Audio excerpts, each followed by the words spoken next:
Okay, to call the meeting to order at 5:02 p.m. Please join me in the Pledge of Allegiance. I pledge allegiance to the flag of the United States of America and to the republic for which it stands, one nation, under God, indivisible, with liberty and justice for all. Thank you. Dr. Rose, you want to read the public meeting act? Sure. Pursuant to the Open Public Meetings Act, notice that this meeting was given in the annual meeting notice, which was emailed to the Herald News, the Record Office, the County Clerk, and posted on the PCCC website and bulletin boards on December 5th, 2022. Thank you, Dr. Rose. The roll call? Alumni Rep White, Trustee Octor, Trustee Drakeford, Trustee Skiche, Trustee Glovin. Trustee Glovin. Present. Thank you, sir. Trustee Montanez Diaz-Denay. Trustee Booty. Present. Trustee Nutter. Present. Trustee Poe. Trustee Poe. She's coming. She took off her mute. Yeah, Trustee Poe, you're on mute.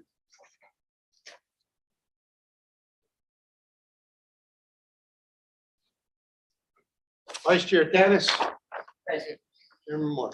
Present. Okay, the first order of business is consideration of the minutes of the November 15th, 2022 Board of Trustees meeting. Are there any corrections to the minutes? Hearing none, may I have a motion on resolution number 1? Second, roll. Second. Second was Mike Logan. Okay, so on the minutes, Trustee Glovin, Yes.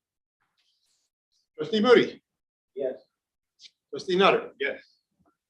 Trustee Poe. Trustee Poe. Vice Chair Tanis. Yes. Chair Marco. Yes. Okay, Dr. Rose.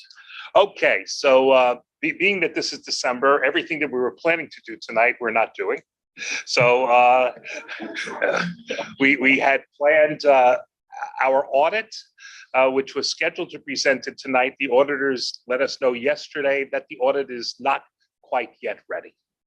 So the auditors apologize for not being able to do it tonight, but they will be here in January to do that.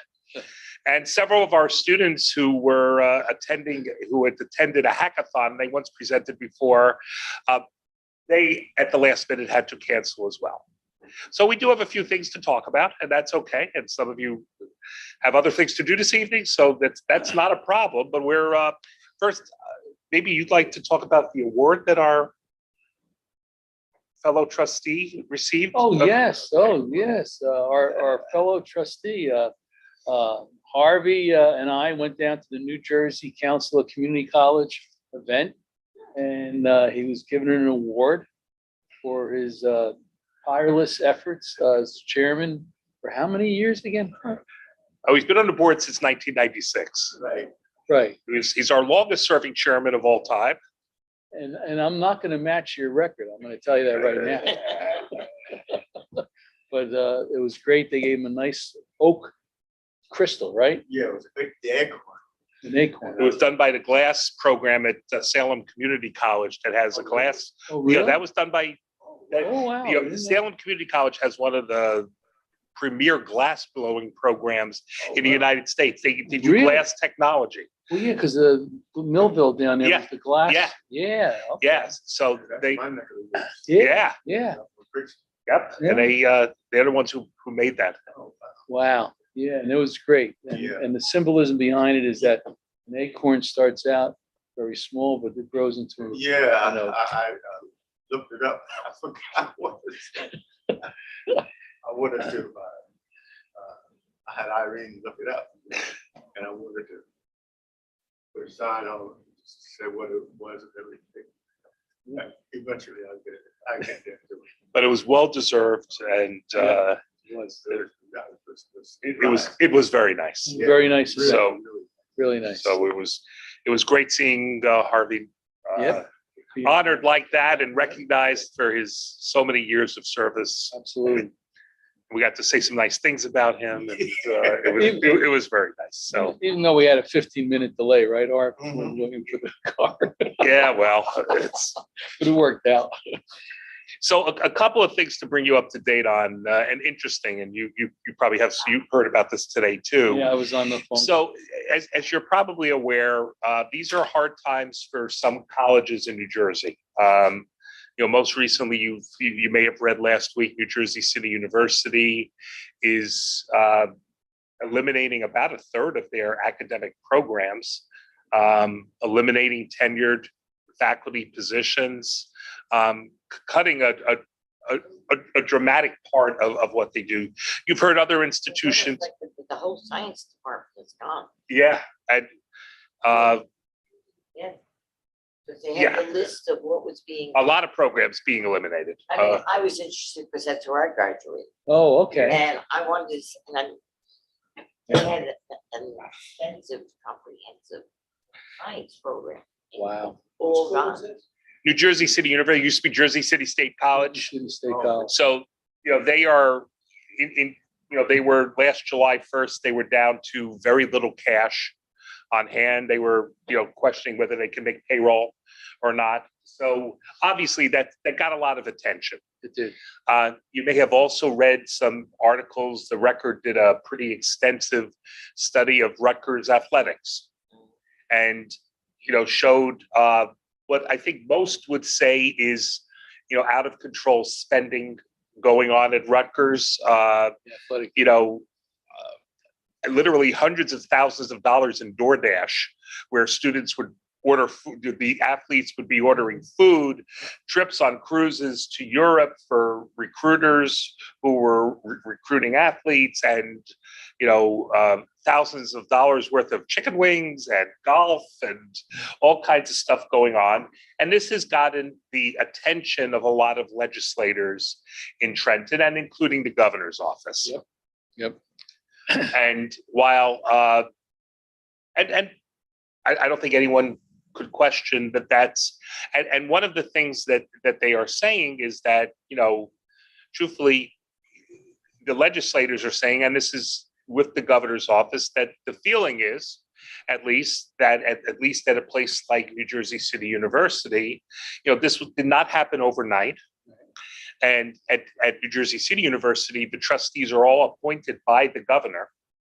Here, and where were the trustees for all those years when some of this was going on? Some are asking similar questions of Rutgers, and some are asking questions: what did the state of New Jersey do in terms of, we have an Office of the Secretary of Higher Education, and what was going on? So as is normal in Trenton, after things happen, after the fact, the legislature comes up and says, well, we have to take control of this. So there's a series of 3 bills that have, I don't know if they've been introduced yet or they're Yes. being introduced. They've been But introduced. I've got copies before they were introduced Yeah, and at this point. And they now have Senate-related bills to them Yep. as well. Yep. So, And there is, agreement that, I don't think there's any question the governor will sign these if done. So here are the 3 bills that are coming up, and it affects all of us. And that's why the first bill that's been introduced is a trustee training bill that would require all trustees at community colleges, at 4-year colleges, in public colleges, to go through training at least once every 2 years. And it's probably going to be a half-day training from the way it looks. If you do not, the way it's written now, and again, these are, subject to revision, but I think they're going to pass, fairly much as presented. If you do not go through the training and you're in arrears by 6 months, it will be assumed that you are resigning your position on the board. so automatic. It's automatic. Now, some are questioning, and I don't know if our council has any thoughts on this. Some are questioning that would make sense for the state colleges and universities? Does it make as much sense for the community colleges where the state has not appointed most of the trustees? Well, there is a statute that governs, I know, municipal boards that says if you miss 4 consecutive regular meetings, you're deemed to have vacated the position. So it sounds like they can do that. Yeah. Okay. So that may answer one of the questions that's out there. Right. So that's the first one. The good news is for us, if this does go through, it appears that they're going to recognize the New Jersey Council of County Colleges as the group that would be able to do the training. So, I hopefully it would be something positive and wouldn't be, too onerous, and it would be something that maybe could be done positively. So, I don't think we're certainly as a Council of County Colleges, I don't think we're in a position to oppose that and in terms of doing. The second bill that's been done is, as you probably know, we were supposed to have our audit tonight, and audits, there are many agencies in the state which receive our audit once it is done. And it's an interesting fact that, our audits were actually due, I believe, December 1st. We're due at that point. But what has happened over the years, if you remember from our audits last year and the year before, there is now a provision in audits which was done by a change in accounting rules, which say that part of our audit has to take into account the obligation that the state has towards the retirement of our employees. Even though it's paid for by the state, we have to account for it in our audit. The problem is that's a number that our auditor can only get from the state of New Jersey. And every year the state of New Jersey is late in terms of giving us that number. They have not yet given it to our auditors what that number would be. So every single college, school district, municipality who has an audit has to ask the state for an extension for putting in their audit, because the state hasn't given us what we need to complete our audit at this point. Even if you had the presentation on the audit tonight, it would not have been final because we don't have that number from the state. So we go through an audit process each year. But what they're going to require in the second bill is that we also present a separate report to the state each year, which is a fiscal health report of the college, that they're going to determine what is in it to take a look at how we are doing. The state will review these, and it looks like every 3 years at this point, the state will send in a team to every college to do its own form of an audit, in addition to the annual audit we have. Basically, some have said it's to audit the audit. That will be a lot of fun. And so we will have to report on the fiscal health of the college. So that's the third. The third bill is, and this one is mostly okay. It's basically requiring lots of disclosures on our website. One is that you have to post your audit. That's not a big deal. I think we already do that. So that's not a big deal that we'd have to do that. What's a little more concerning is that we have to put our own statement of what the audit means on our website. We have to opine as to what is in our audit in plain language. I kid you not. That concerns some of us. I'm sure it would concern our attorney, who would be unless they give us a format for this, that would be pretty much that, fill in the blanks and here's what you have to post. That the college would get to put its own statement in. I don't know what the relevance is for us, because I don't know how many people are actually going to rely on what we say about. Oh, I don't think there's any relevance to it, but, You know, as opposed to a 4-year that like can bond right, and bonding, Right. rating companies are Right. gonna look at that as part of their. now, they've Assessment. made it clear that we are not the target of this, the community colleges. And some have even stated that they would like to leave the community colleges out of this, but Yeah. they feel that they have to include all public colleges in it. Now, there's other things that are required. We would have to, one of the things that's currently in the legislation, which we're certainly going to have some discussions about, is we'd have to post what the average time toward degree is Yeah. for our students. And that's. That is a meaningless number at a community college. I mean, a totally meaningless number. That's what we talked You know, about. when students start in English as a second language, when students start, you know, in developmental, some of you may have seen an article in the Record last week that was talking about the Patterson Public Schools in terms of what the percentage of students that are college ready graduating from high school. And we know that's an issue right now. And that's truthfully, it's not what it concerns us. We take all comers and we're happy to work with students wherever they enter our institutions. But if we have to report how long it's going to take them to get a degree, and that's, you know, and you start comparing that to other schools, that's going to be an issue. Especially four-year schools where they go. Well, full-time, even you know? comparing it to community colleges, you know, which come from a different community. Right. You know, the student body at Sussex County Community College, one of our partners, is very different from the students who are entering, Right. you know, Passaic County Community College. And that's fine. You know, we serve different communities and that's what we want, but it's going to look very, very different. Their graduation rate, I believe in Sussex, you know, the way the federal government measures it, which is truthfully not, is around over 30%. You know, ours is maybe 15%. Yeah. You know, that graduate within 150% of the allotted time. Well, it's kind of meaningless, but so the fact that they're looking to require us to post this on our website is something that troubles us to some point. President Reber at Hudson County also brought it up today. Right. Same issue. We're Yeah. very concerned. So I think there's little doubt that these are going to pass and that they're on the fast track towards passage.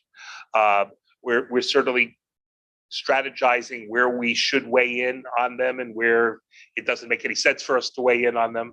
Right. And I think one of the points that was made was when New Jersey City University blew up, the governor's office went to the, I guess, Secretary of Education, Secretary of Higher Ed. And said, why didn't you catch this? He goes, I don't have any authority to do anything.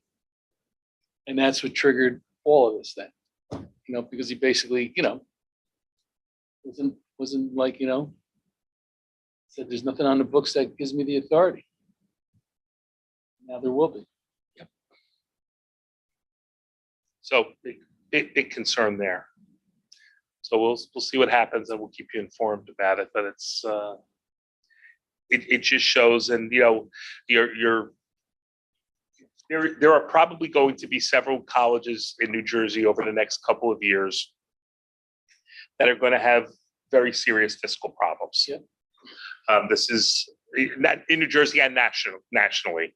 I mean, I think in the next decade you're going to see you're probably for the first, they've been predicting this for a long time, and I think most of us who follow this closely are saying that in the next 10 years you're going to see a pretty dramatic shift in the landscape of higher education. You know, and That presentation we saw at right. right? And we at the meeting we went to where Harvey was honored, we had the president of ACCT come do a presentation on, you know, basically the state of community colleges in the United States, and it was sobering. Yeah, it was an eye opener, to tell you the truth. Yeah. You know, what we're talking about here in New Jersey is happening elsewhere. Many four-year colleges are struggling. You know, the elite colleges are doing great. You know, the colleges, you know, the Ivy League schools, the rung below the Ivy League schools, maybe one rung below that, they're doing great. They're not having any problems. They're filling their classes and doing fine. But public colleges and private colleges, four-year colleges that are not very competitive are also finding that they are unable to fill their classes. So they're dipping in and taking the type of students that would typically have come to a community college in the past. And, in some cases, they are set up to handle that. In other cases, they are not set up to handle that at all. And they're taking students who, they are ill-equipped to support, and these students enter the institution and maybe last a semester or two, and then they're gone because they can't handle the work. That's not going to serve anyone well, and so it's going to be interesting to see where all that goes. But that's a national trend that's going on, and students are changing, and students are much more vocationally inclined, are looking to go to college to get a job, are not looking at the transfer programs in the same way that they once did. And it's clearly changing things. So it's going to be interesting to see. Yep. Mike, you want to talk about the other thing we're working on? Yeah. So I'm expecting that next month we're going to bring to you the resolution to hire, it's commonly known as an ESCO, an energy services company, as part of the college's goal to implement energy savings. The BPU has a program commonly referred to as an ESIP, or an energy savings improvement program, in which it's a long process. You start with an audit. They call it an energy audit, not to be confused with the other one that we talked about earlier. An energy audit to see where we can do upgrades on fixtures, how we can change, put in solar, things like that. The process that BPU originally laid out will run probably close to 36 months. Could be less. The big first step is the local government energy audit that they require, that they will do for free, but you have to apply for, get approved, and then get in the queue for them to come and do the audit.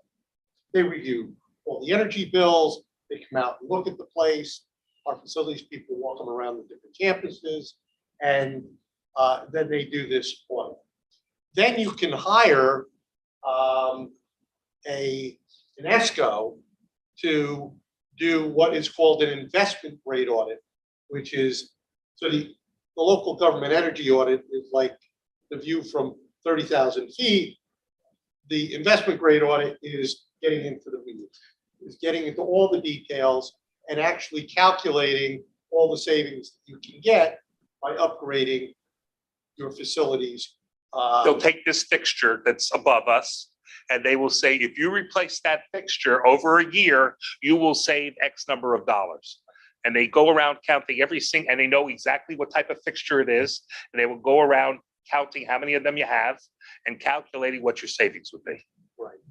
And it's not just limited to lighting or electric. They look at HVAC, they look at windows, they look at anything that would save energy or reduce the cost of energy. Okay. Then there's an approval process with BPU. The approval process, and one of the goals of this is obviously you got to pay for replacing fixtures or putting solar, but they build in a financing component so that out of the savings you are going to experience, part of that savings for a period of time goes to pay the cost of doing this. And while you're enjoying some savings, when the cost of the improvements is paid off, you're enjoying more savings. Okay. What we're looking to do, and I just had a meeting today with our purchasing director, is bypass or condense the time frame. Not wait until the local government energy audit is done to hire an ESCO, so that the ESCO, at the same time BPU is doing their local government energy audit, we can do the investment grade audit. So both of those get finished about the same time, and we can launch into the next phases. Bottom line, 6 to 10 months quicker in terms of getting to the savings. So there's a savings component right there, a big one. If we can implement savings 6 to 10 or 12 months earlier, we save that money that much quicker. So we've been working with a company. I think we're going to be able to look to engage them. One of the things we have to do is put an ad in the paper saying we intend to hire this company, which allows other companies to come forward. One of the things we're doing is we're working, there are 2 national co-ops that have actually come up with contracts with various contractors from around the country. The contractor we're looking at is the least expensive of those and is qualified. There are, as I said, 2 co-ops. One charges a fee of 3% of the total cost that we do with the ESCO when it changes. The other one is 1%. We're going to go with the 1%. No surprise. Also, when we work with the ESCO, when we get to actually do the work, they're going to handle everything.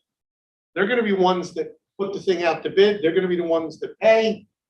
They're going to give us a lump sum number and say, this is what we will do it for. And the risk is on them to get it into that number.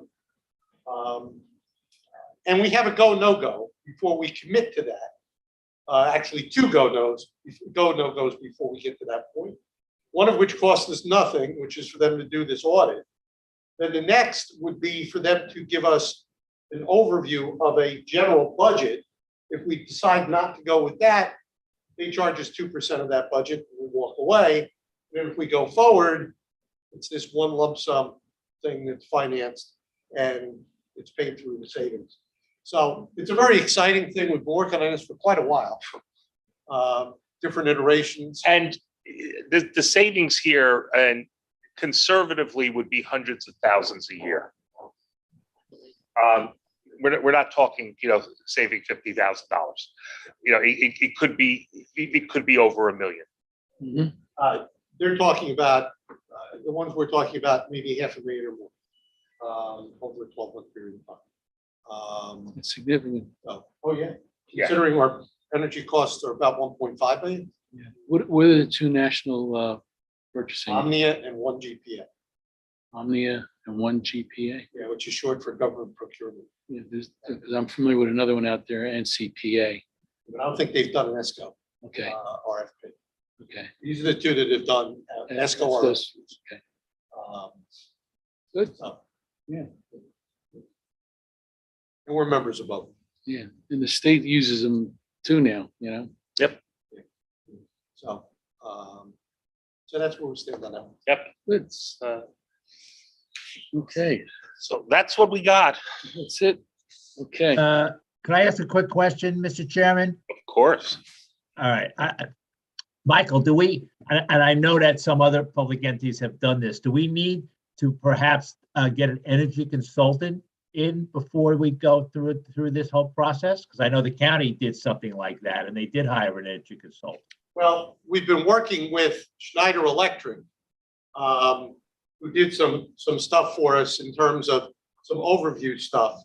But this is the beauty of working with the national co-op, because they've let this out through a national RFP. Yep.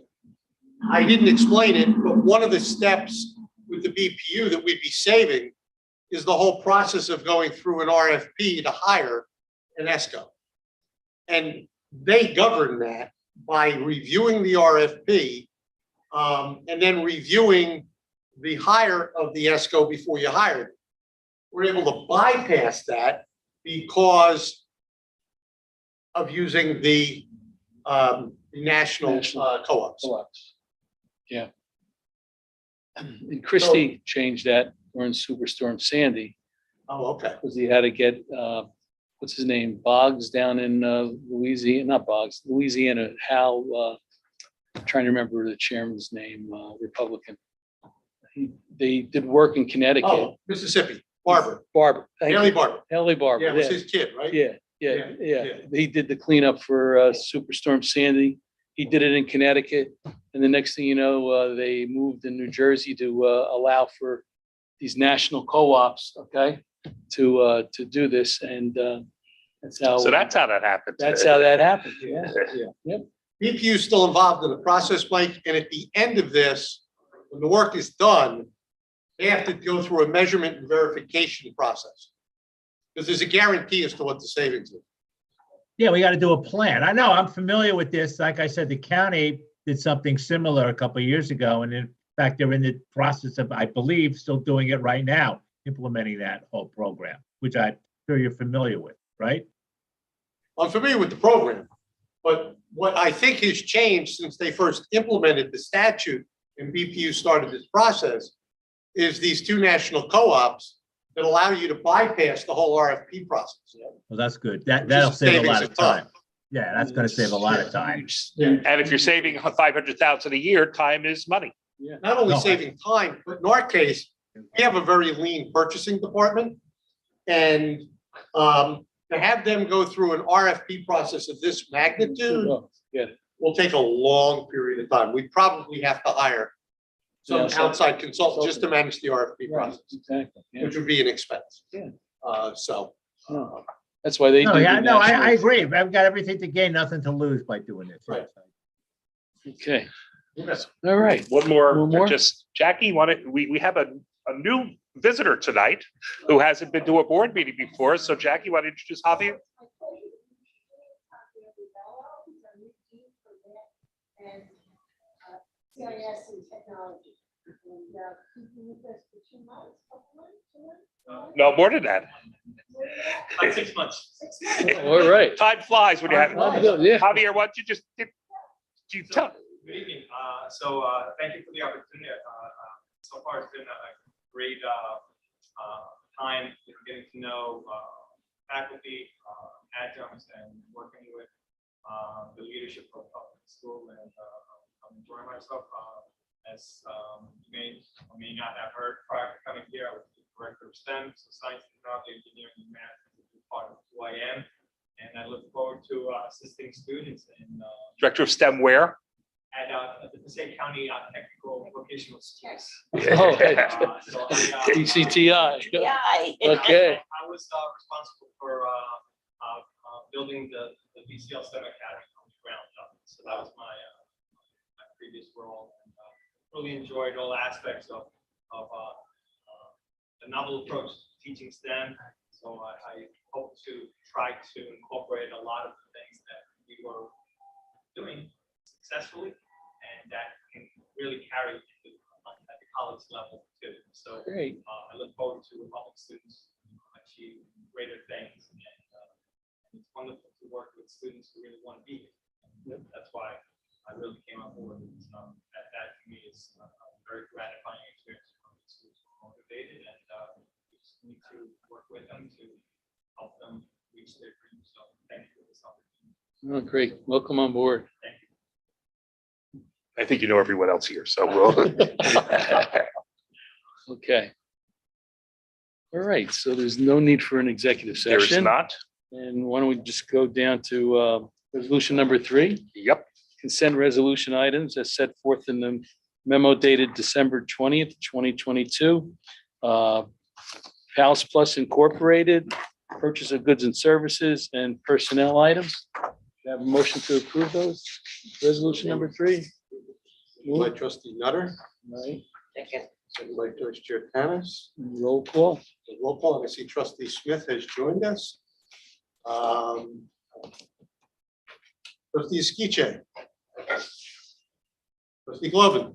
Yes, Trustee Moody. Yes. Trustee Nutter. Yes. Trustee Poe. Yes. There we go. Trustee Smith. Yes. Vice Chair Tanis. Yes. And Chairman Martin. Yes. Okay. Are there any remarks from the public? We don't have anybody on the public.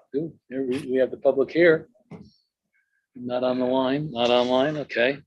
Any remarks from the trustees? yeah, I wanted to make a comment. I wanted to I was a guest last week at the college Christmas party, and it went very nicely. And I wanted to publicly thank Dr. Rose and the staff for a very pleasant party, and it went very well. Great. Londa was there as well. All right. Okay. All right, may I have a motion to adjourn? So moved. Dennis, Race. trustee DJ, all in favor? Aye. Aye. Opposed? Hearing none, the motion carries. All right, so last month was pies, tonight is cookies. Oh, cookies. I'll make my